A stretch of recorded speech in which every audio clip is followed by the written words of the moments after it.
You can know that most of you have already got talent to be entrepreneurs.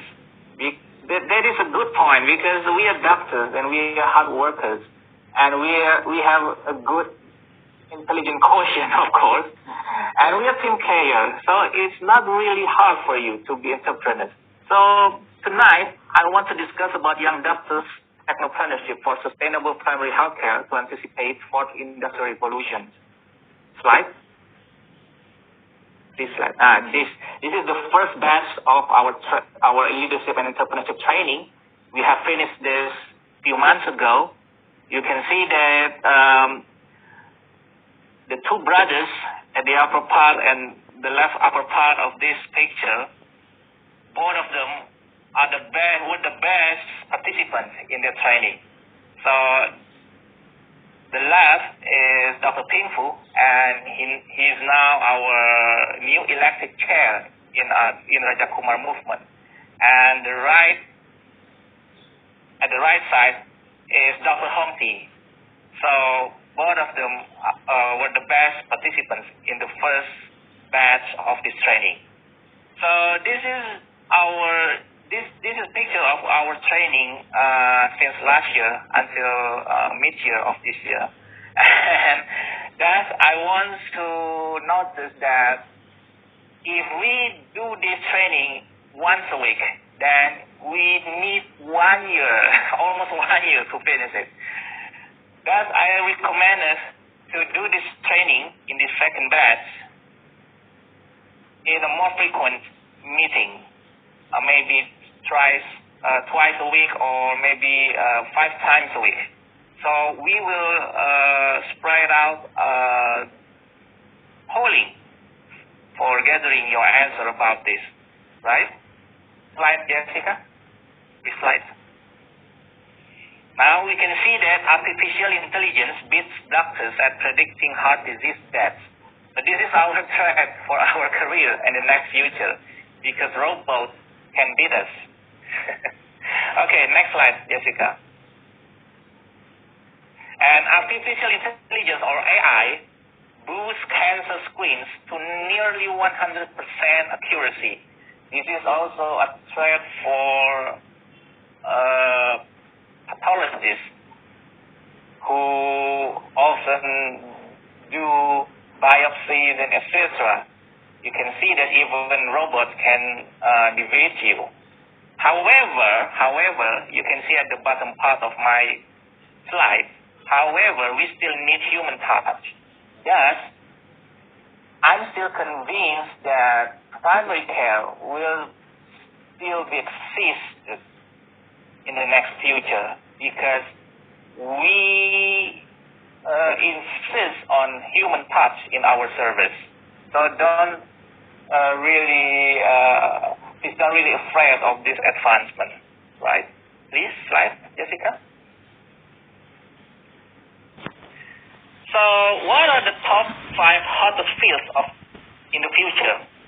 So you can see that there are artificial intelligence, machine learning, automation, cybersecurity, big data and data analytics, biotechnology, biomedical science, biomedical engineering, and also primary care, climate energy, natural resources and environment, liberal arts, design, creative technologies, and education and skill training like this.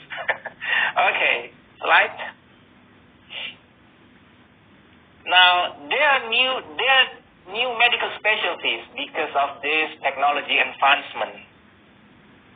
For example, number 1, clinical informatics specialist.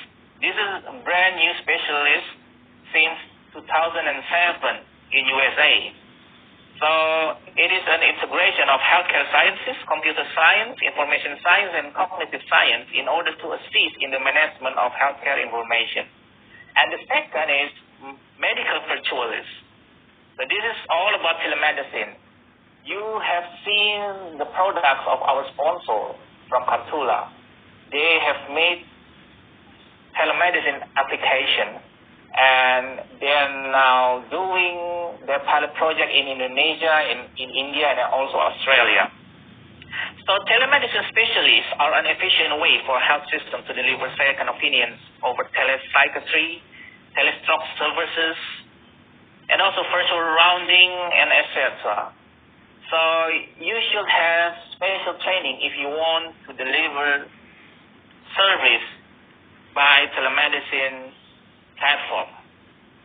So this is new specialty in America, but they are still in ongoing process to be admitted as formal specialists. Okay, next slide, Jessica. So these are the questions that I have asked you in our quiz. So you can join us in our training if you want to join it.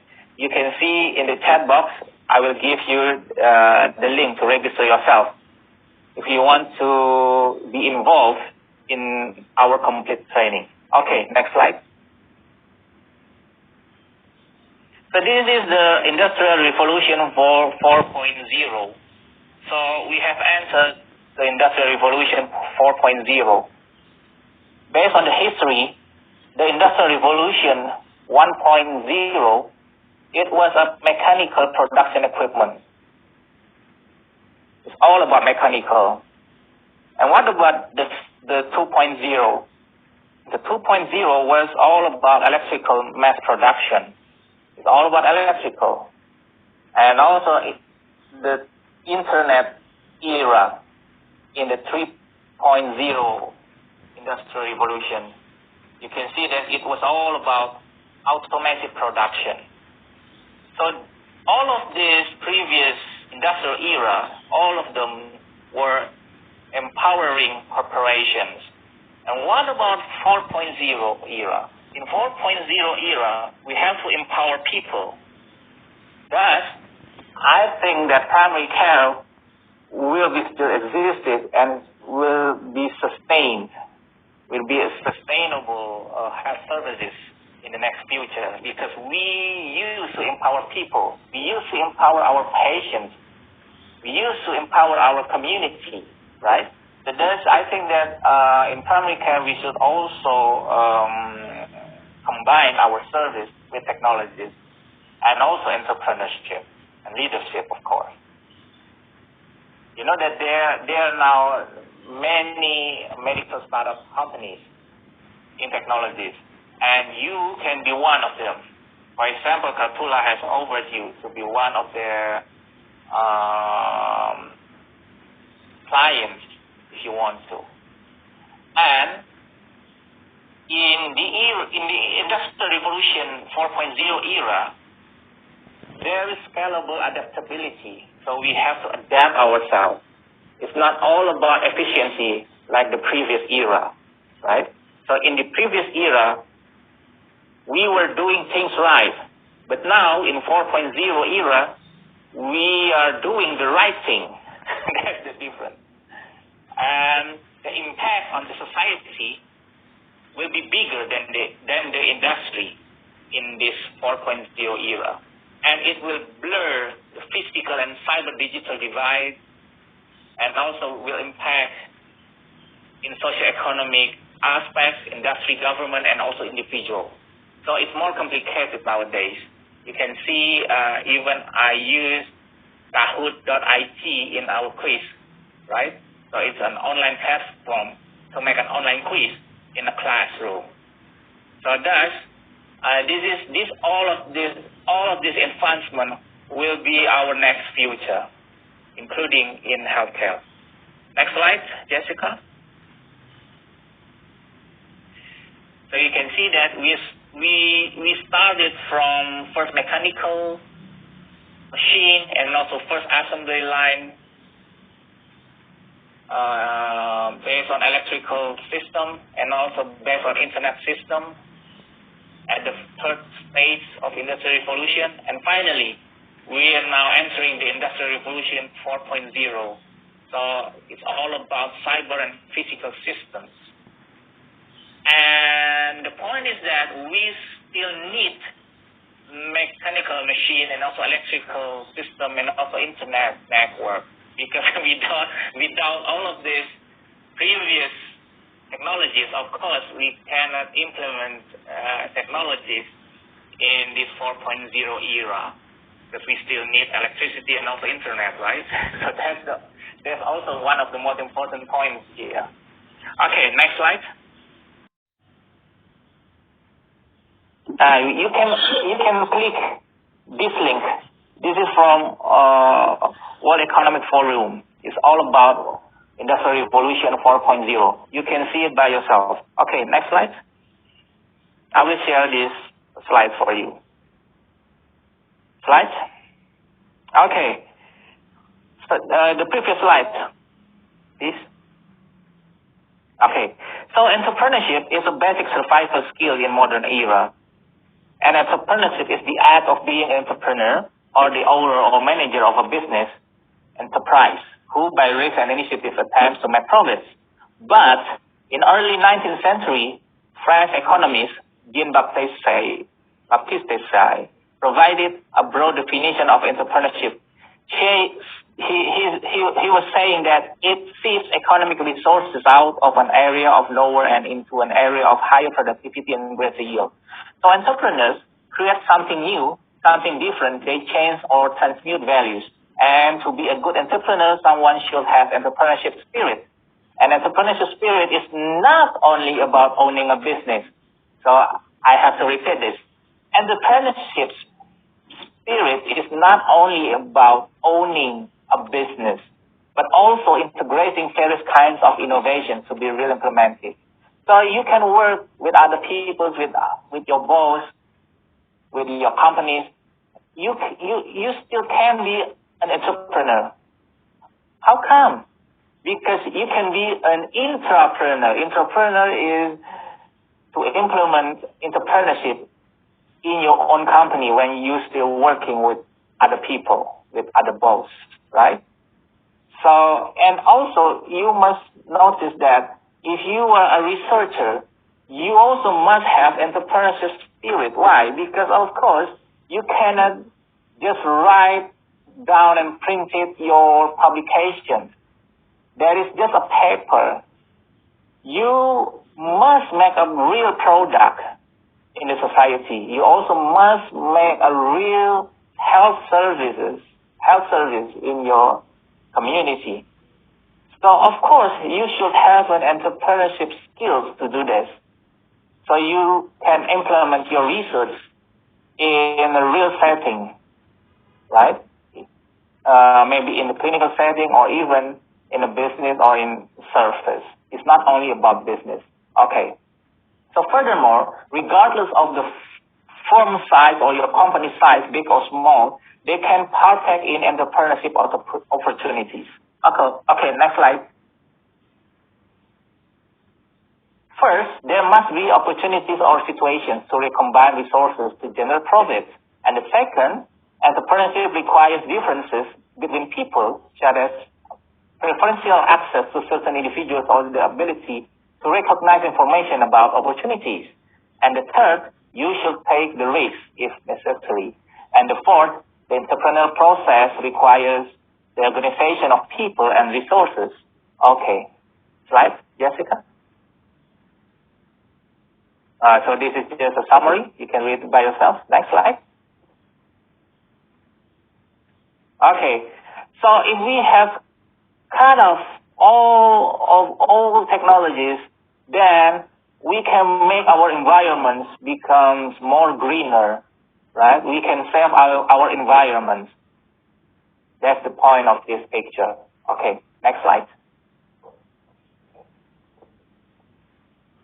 So while entrepreneurship is often associated with new small for-profit startups, entrepreneurial behavior can be seen in small, medium, and large-sized firms, new and established firms, and in for-profit and not-for-profit organizations, including voluntary sector groups, even charitable organization and government. They can be social technopreneurs. So it's not all about profit. If you want to make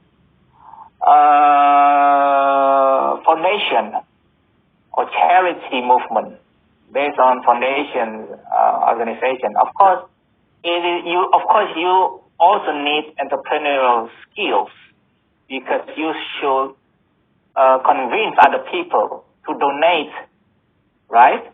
And also you have to manage that foundation, even you won't get any profit from there, right?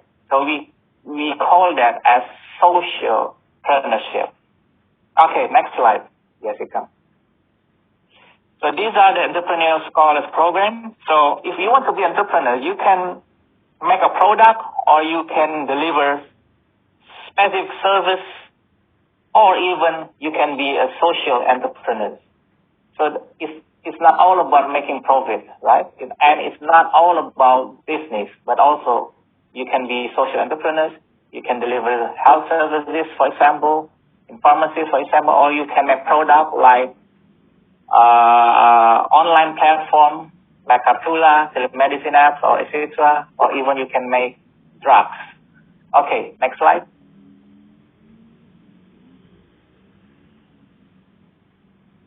So what about medical doctors? Can primary care doctors become entrepreneurs? Of course, you can answer it, right? Because you know that all of you have got good answer and you have good talent to be entrepreneurs based on our quiz. Okay, next slide.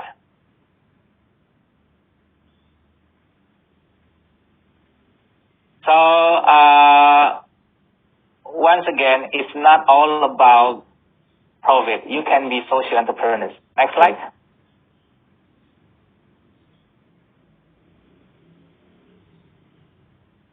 Now, the problem is that in medical school, we lack of entrepreneurship competencies when we learn about medical things, right? So thus, we should do that by ourselves. So you have to learn it by yourself. So thus, we provide this training for you. Okay. Next slide. So young minds, big change. So this is the right time for you to be entrepreneurs because you are still young as young doctors. And also, even though you can see that KFC founder, he was in his old age when he was establishing KFC. So the main point is that it's not only the age, but the young minds. Because if you have the young minds, even though you have an old age, it doesn't matter at all. Because young minds will trigger the big change. Okay, next slide. Finally, do we have entrepreneurial skills, right? What is the healthcare marketplace? What are the problems created by third-party payment, like insurance? What is integrated care? What is the role of information technology in healthcare? And can the healthcare marketplace exist without third-party payment? Is there any changing nature of entrepreneurship in healthcare? What lessons can we learn from examples and the obstacles to healthcare entrepreneurship? Is there any growing opportunities in business to business in healthcare? So all of these questions will be our questions as doctors, and we should answer this in the next future. Next slide. So defining global healthcare entrepreneurship. So it's all about strategic, cultural, and political aspects. The number one, we have to improve the existing organization and processes, and we have to create new organizations and processes, and we have to improve how organizations keep stakeholders healthy. So the third point is the most interesting part because family doctors have this main role, right? Because we want our stakeholders, our patients, and etc. to keep the health, right? And we have to improve the health. Next slide. So as long as a doctor has innovation in their daily works, they have already had entrepreneurship spirit. That's the summary, right? In fact, medical doctors are hard workers. We are fast decision makers. We are risk takers. We are leaders, which have equipped them to be good entrepreneurs. Unfortunately, medical doctors are lack of entrepreneurship training. Thus, entrepreneurship trainings with develop many kinds of primary care business models will be needed to fill the gap. Right? Those trainings will stimulate family care doctors about the new ideas and how to make basic business